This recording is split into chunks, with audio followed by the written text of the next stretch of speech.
I am here at the Clinton Global Initiative with the opportunity to interview climate commitment makers.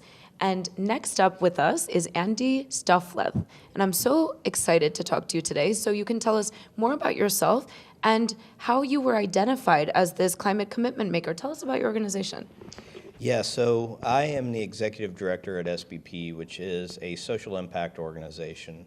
So we're a small NGO that does post-disaster rebuilding, and we started about 16 years ago in New Orleans after Hurricane Katrina.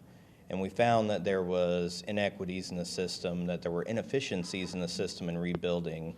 And over the years, we figured out ways and brought along a lot of good partners, a lot of corporate partners like Toyota, who taught us the Toyota Production System, which is how we are able to scale our impact and minimize inefficiencies in our own rebuilding operations, but also in sharing that at the systems level so that things work a little bit faster.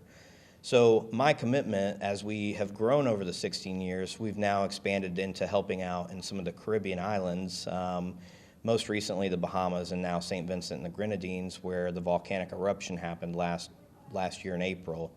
So our commitment through CGI has been that we are upcycling volcanic ash so that we can use that to create concrete blocks to rebuild homes on the island, and not even just creating the local impact of providing low carbon, cost-effective blocks, but also creating a replicable program, because there's over 1,300 active volcanoes in the world where this program could be replicated and could save countries and humanitarian agencies millions to billions of dollars in reconstruction.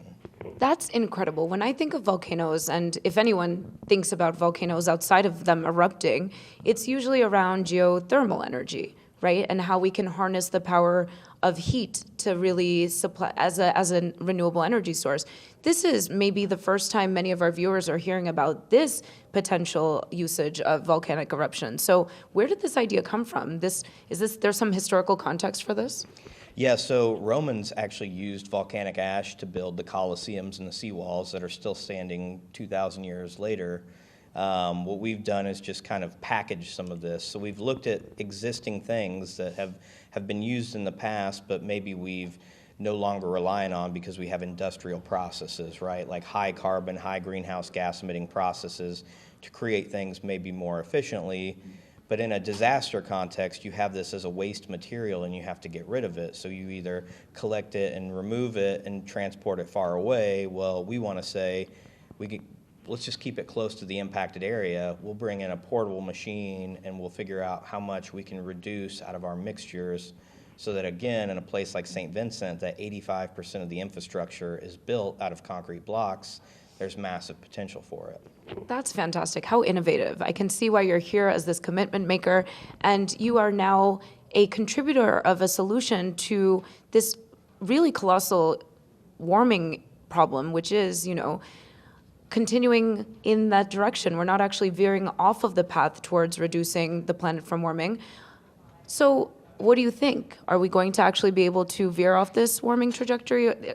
Is what you're doing, and from your vantage point, does it seem like we are going to be tackling and overcoming the climate crisis? Or is this, are we kind of already set on this path towards a concrete wall? Is it winnable is what I'm hearing. And I think there's enough innovative ideas out there. I think what we need is the kind of the vision and the direction so that we're all moving in the same way, right? Like there's small localized initiatives that are helping.